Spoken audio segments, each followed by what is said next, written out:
Government LP സ്കൂളിൽ മാതാപിതാക്കൾക്കായി ബോധവൽക്കരണ class നടന്നു. പള്ളിപ്പുറം ഗവൺമെന്റ് LP സ്കൂളിൽ കുട്ടികളുടെ സംരക്ഷണത്തിൽ മാതാപിതാക്കൾക്കുള്ള പങ്ക് എന്ന വിഷയവുമായി ബന്ധപ്പെട്ട് ഞാറയ്ക്കൽ എക്സൈസ് റേഞ്ച് ഓഫീസിലെ വനിതാ സിവിൽ എക്സൈസ് ഓഫീസറായ ഹർഷ സി ദാസ് ക്ലാസ് നയിച്ചു. നമ്മുടെ കുഞ്ഞുമക്കളുടെ സംരക്ഷണത്തിൽ മാതാപിതാക്കൾ എടുക്കേണ്ട മുൻകരുതലുകളെ കുറിച്ച് വ്യക്തമായ നിർദ്ദേശങ്ങൾ വളരെ ലളിതമായ രീതിയിൽ അവതരിപ്പിച്ചു. പ്രധാനാധ്യാപിക Sali K A, PTA president Civil Xavier Maliyekkal, senior അധ്യാപിക ബിൻഷ വർഗീസ് എന്നിവർ സംസാരിച്ചു. ക്ലാസ് വളരെയേറെ പ്രയോജനപ്രദമായിരുന്നുവെന്ന് മാതാപിതാക്കൾ അഭിപ്രായപ്പെട്ടു. ഇന്ന് നമ്മുടെ ജില്ലയിലാണ്, നമ്മുടെ താലൂക്കിലാണ്, നമ്മുടെ നാട്ടിലാണ്, നമ്മൾക്ക് അറിയുന്ന ആളുകളിലാണ്. ഒരിക്കലും വിദൂരത്തല്ല, നമ്മുടെ പരിസരത്ത് തന്നെയുണ്ട്. വളരെ ഈസിലി അവൈലബിൾ ആയിട്ട് നമ്മുടെ മക്കളുടെ കയ്യിലും പോക്കറ്റിലും ബാഗിലും ഒക്കെ ഇത് കിട്ടുന്നുണ്ട്. നമുക്കിത് എത്തിച്ചേരുന്നതിന്റെ വഴികൾ തടയുക എന്നുള്ളതൊന്നും പോസിബിളായ കാര്യമേ അല്ല. നമ്മുടെ മക്കൾ ഓരോ ദിവസവും തേടി കണ്ടുപിടിച്ചുകൊണ്ടിരിക്കുകയാണ്. ആരും പറഞ്ഞു കൊടുക്കണ്ട. സാങ്കേതിക വിദ്യ അത്രത്തോളം അവര് ദുരുപയോഗം ചെയ്ത് തുടങ്ങിയിട്ട് കാലം കുറയായി. ഏത് രീതിയിലാണ് നിങ്ങൾക്കൊരു സഹായം എപ്പോഴാണ് ആവശ്യമുള്ളത് ആ സമയം നിങ്ങളുടെ അധ്യാപകരെ അറിയിക്കുക, അധ്യാപകർ നമ്മളെ അറിയിക്കുക. തീർച്ചയായും നമ്മളത് ബന്ധപ്പെട്ടെടുത്ത് ചെയ്ത് തന്നിരിക്കും. ഇതിന് യാതൊരു വിധത്തിലുള്ള മടി വിചാരിക്കേണ്ട. ഇതുമായിട്ട് ബന്ധപ്പെട്ട എന്തെങ്കിലും സംശയങ്ങളോ കാര്യങ്ങളോ ഉണ്ടെങ്കിൽ എന്നോട് ചോദിക്കാം. ബോധവൽക്കരണ ക്ലാസ്സിലൊക്കെ നന്നായിരുന്നെങ്കിൽ എത്രയോ ആളുകൾ എന്നെ ഇതിനൊന്നും ഒരു കാര്യമില്ല. ബോധവൽക്കരണ ക്ലാസ് ഒന്നും ഒരാൾ നന്നായിട്ടില്ല. നമുക്ക് ചെയ്യാവുന്ന ഒരു കാര്യം പ്രിവെൻഷൻ.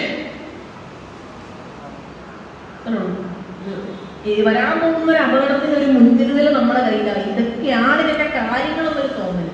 പിന്നെ ഇതിന്റെ ഇമോഷങ്ങളെ കുറിച്ചൊക്കെ നമ്മൾ മക്കളെ കൃത്യമായി പറഞ്ഞ് മനസ്സിലാക്കി കൊടുക്കുക.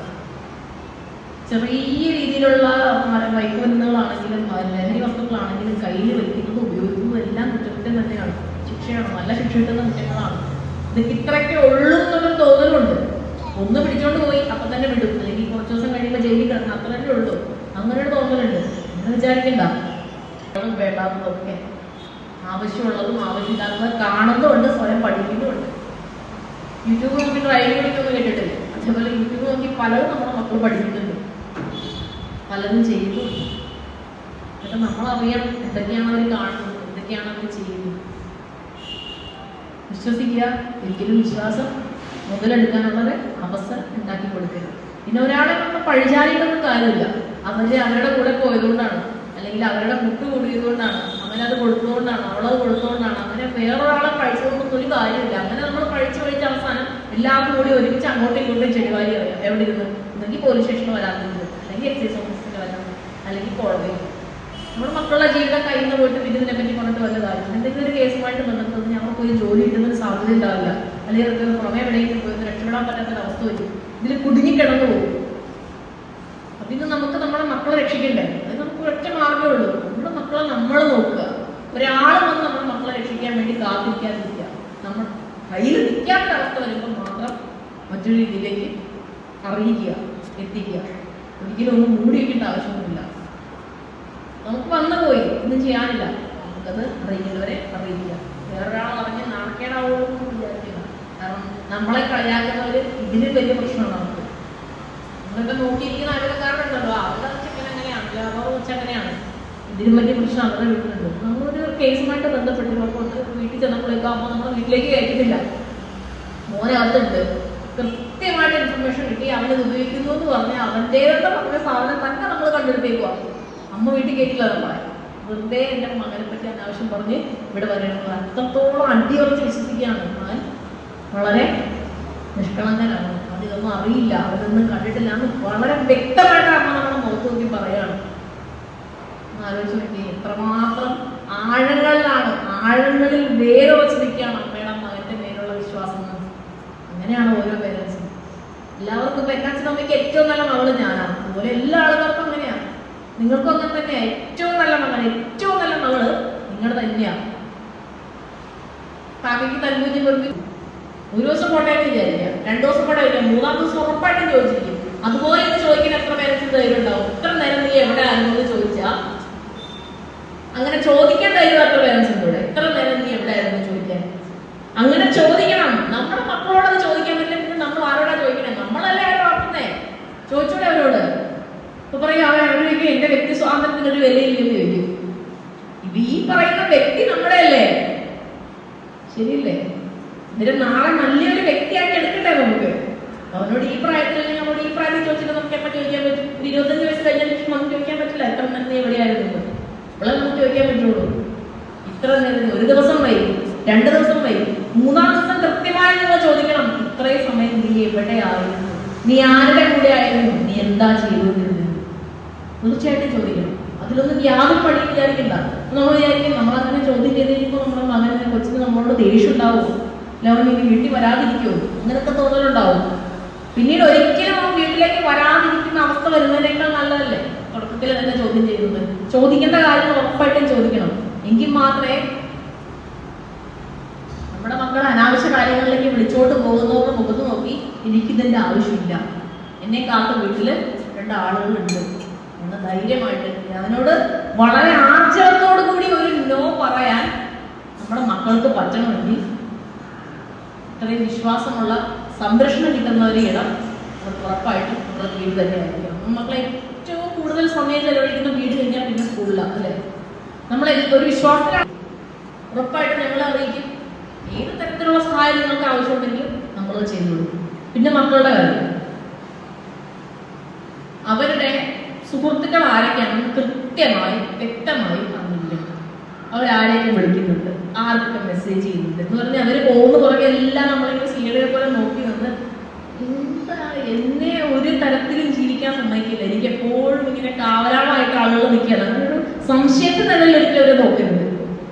കേട്ടിട്ടില്ല, നമ്മൾ മക്കളെ വളർത്തുന്നത് ചെറിയ പക്ഷിക്കുഞ്ഞുങ്ങളെ പിടിക്കുന്ന പോലെയാണ്. അതായത് ഒത്തിരി അങ്ങ് നെക്കി പിടിച്ചു കഴിഞ്ഞാൽ ചത്തു, ഒത്തിരി അങ്ങ് പറത്തി വിട്ട് കഴിഞ്ഞാൽ പറന്നു. ഇപ്പൊ എന്ത് ചെയ്യണം? ചത്തു പോവാതെ, അമർത്തി പിടിക്കാതെ, പറത്തി വിട്ട അങ്ങ് പറന്നു പോവാതെ എപ്പോഴും നമ്മുടെ ഒരു കൺട്രോളിൽ നിർത്തണം. എല്ലാ കാലവും അല്ല, ഒരു പ്രായം വരെ. അങ്ങനെ നമ്മൾ ഇങ്ങനെയൊക്കെ തുടങ്ങി കഴിയുമ്പോൾ വ്യക്തിശുദ്ധമില്ലായ്മ, കുളിക്കാൻ താല്പര്യമില്ല, നഖം വെട്ടാൻ താല്പര്യമില്ല, അവരവന്റെ എന്തൊക്കെയോ ഡ്രസ്സുകൾ ഇട്ട് എങ്ങനെയൊക്കെയോ നടക്കുന്നു. ഒരു രീതി ഒന്നും ആരും ചോദ്യം ചെയ്ത് ഇഷ്ടമല്ല.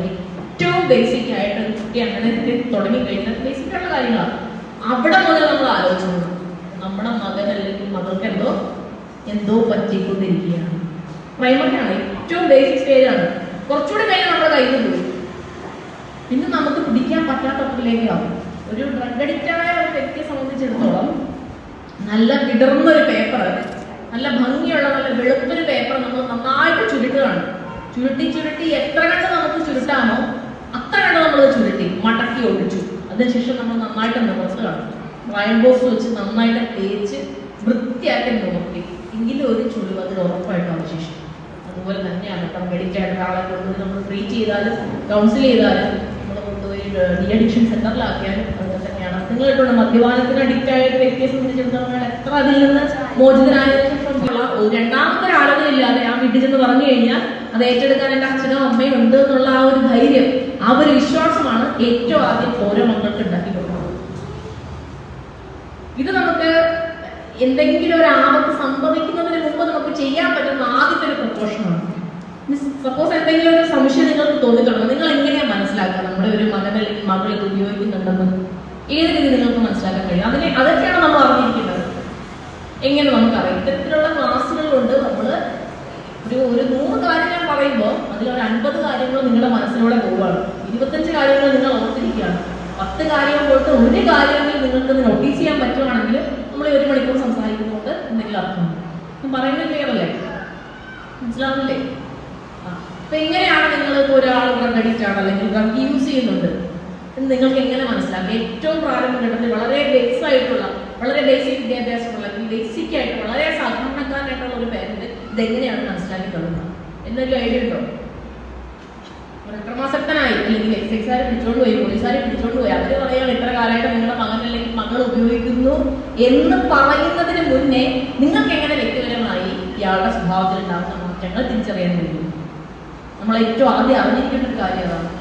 ഫസ്റ്റ് ഏറ്റവും ഞാൻ പറയും, നല്ല ആക്റ്റീവായി നടക്കുന്ന ഒരു കുട്ടിയാണ് വിചാരിക്കുക. നല്ല ആക്റ്റീവാണ്, എല്ലാ കാര്യങ്ങളും ഉണ്ട്, പഠിക്കാൻ എടുക്കാനാണ് അല്ലെങ്കിൽ പിടിക്കുകയാണ്, എല്ലാം ചെയ്യുന്നു, പാട്ട് പാടുന്നു അല്ലെങ്കിൽ മറ്റു കാര്യങ്ങളിലെല്ലാം വളരെ എല്ലാത്തിനും നല്ല അക്ഷൻ കൊടുക്കുന്ന ആളാണ്. പെട്ടെന്ന് ദിവസം കാര്യങ്ങൾ ചെയ്യാനുള്ളൊരു താല്പര്യമില്ലായിരുന്നു, നമ്മൾ പറയുന്ന ഒന്നും കേൾക്കുന്നില്ല, അവർക്ക് കൂടുതൽ അവരുടെ ആവശ്യങ്ങൾക്ക് നമ്മൾ നടത്തി കൊടുക്കുന്നുണ്ട്, അവരുടെ അനാവശ്യമായിട്ടുള്ള കാര്യങ്ങൾക്ക് അവരെന്ത് ചെയ്യാനുള്ളതാണ്, നമ്മളുടെ കയ്യിൽ നിന്ന് തന്നെ പയ്യെ പൈസ എടുത്തു കൊടുക്കണം. അത് നമ്മളെ ചോദ്യത്തിന്റെ കുറിച്ച് കഴിയുമ്പോൾ പിന്നെ എന്തായി, കമ്മ്യൂണിക്കേഷൻ ഗ്യാപ്പായി, പിന്നോട് നമ്മളോട് സംസാരിക്കാതെയായി, ഒരു കാര്യവും നമ്മളോട് പറയാതെയായി, സ്കൂളിൽ പോകുന്നുണ്ടോ ഇല്ലയോ, എവിടെയൊക്കെ പോകുന്നു, എന്തൊക്കെ പോകുന്നു ഒന്നും നമ്മൾ അറിയാത്ത അവസ്ഥ വരും. നമ്മുടെ കുഞ്ഞുമക്കളുടെ കാര്യമല്ല ഞാൻ പറയുന്നത്, ഇത്തിരി മുതിർന്നിട്ടുള്ള കാര്യമാണ് പറയുന്നത്. നിങ്ങൾക്ക് ഈ ഒരു സമയം ഏറ്റവും നന്നായി ശ്രദ്ധിക്കാൻ കഴിയുന്ന ഒരു സമയമാണ്. നമ്മൾ പറയും കതിരി കൊണ്ട് വളം വെച്ചിട്ട് കാര്യമില്ലാന്ന് പറയും അല്ലേ. ഇപ്പൊ നിങ്ങൾക്ക് വളം ഇടാൻ പറ്റിയ പ്രായം. വിശേഷങ്ങളൊക്കെ ചോദിക്കുക, എല്ലാ ദിവസവും സ്കൂളിൽ നിന്ന് വരുമ്പോൾ ചോദിക്കാൻ പറ്റുന്ന എല്ലാ വിശേഷങ്ങളും ചോദിക്കാം. നമ്മളോട് പറയാൻ പറ്റുന്ന എന്ത് കാര്യമാണ് നമ്മളോടുള്ളേ. അങ്ങനെ പറഞ്ഞ് അവർ ശീലിച്ചു കഴിഞ്ഞാൽ എല്ലാ കാര്യങ്ങളും നമ്മളോട് പറഞ്ഞു കഴിഞ്ഞാൽ ഒരു പ്രായം കഴിയുന്നത് വരെ അവരുടെ ജീവിതത്തിൽ ഉണ്ടാകുന്ന മുഴുവൻ കാര്യങ്ങളും നമ്മളറിയാത്ത കാര്യങ്ങൾ നമ്മുടെ മക്കൾക്ക് വേണ്ട ഉണ്ടാവില്ല. അവര് വളർന്നു വരുന്ന സാഹചര്യത്തില് മോശം അവസ്ഥയിലേക്കൊക്കെ എത്തിപ്പെടാതിരിക്കാൻ എന്തൊക്കെ മുൻകരുതലുകൾ എടുക്കണം എന്നൊക്കെ വളരെ ലളിതമായ രീതിയിൽ നമുക്ക് മനസ്സിലാകുന്ന ഭാഷയിൽ ഞങ്ങൾക്കായി ഇത്തരമൊരു ക്ലാസ് സംഘടിപ്പിച്ച ഞങ്ങളുടെ പ്രിയപ്പെട്ട ഹർഷ മാഡത്തിന് ഞങ്ങളുടെ എല്ലാവരുടെയും പേരിലുള്ള സ്നേഹപൂർവമായ നന്ദി അറിയിക്കുന്നു. കുട്ടികളെ എങ്ങനെയൊക്കെയാണ്, അവർക്ക് എന്ത് പ്രശ്നങ്ങളുണ്ടായാലും നമ്മുടെ അടുത്ത് വന്ന് പറയാനുള്ളൊരു വിശ്വാസം നമ്മൾ തന്നെ അവരിൽ ഉണ്ടാക്കിയെടുക്കണമെന്നും, അതുപോലെ തന്നെ ഒരു പക്ഷിക്കുഞ്ഞിനെ നമ്മൾ പിടിക്കുന്നത് പോലെ കുഞ്ഞുങ്ങളെ നമ്മൾ കൈകാര്യം ചെയ്യണമെന്നൊക്കെ പറഞ്ഞത് ഞങ്ങളുടെ മനസ്സിലതൊക്കെ കൊണ്ടിട്ടുണ്ട്. ക്ലാസ് കേട്ട് കഴിയുമ്പോൾ നമ്മൾ ചിലപ്പോൾ എല്ലാ കാര്യങ്ങളും നമ്മുടെ മനസ്സിൽ നമ്മൾ പിടിച്ചു നിർത്തിയെന്ന് വരില്ല. ചില പോയിന്റുകൾ നമ്മുടെ മനസ്സിൽ നമ്മളത് ഇങ്ങനെ ഫീഡ് ചെയ്ത് വെക്കും. അപ്പൊ അതുപോലെ ഞങ്ങൾ ഇനി ഭാവിയിൽ അതൊക്കെ ഒന്ന് ശ്രദ്ധിക്കാനായിട്ട് മാഡത്തിന്റെ ക്ലാസ് ഞങ്ങൾക്ക് വളരെ ഉപകാരപ്പെട്ടു. അപ്പോൾ ഞങ്ങൾക്കായി ഇത്തരമൊരു ക്ലാസ് പറഞ്ഞപ്പോൾ തന്നെ മടി കൂടാതെ ഇത്രയും സമയം ഞങ്ങൾക്കായി ഇവിടെ ക്ലാസ് എടുക്കാനായിട്ട് വന്ന മാഡത്തിന് ഒരിക്കൽ കൂടി ഞങ്ങളുടെ എല്ലാവരുടെയും PTA യുടെയും അധ്യാപകരുടെയും എല്ലാ രക്ഷിതാക്കളുടെയും പേരിലുള്ള നന്ദി അറിയിക്കുന്നു. അതോടൊപ്പം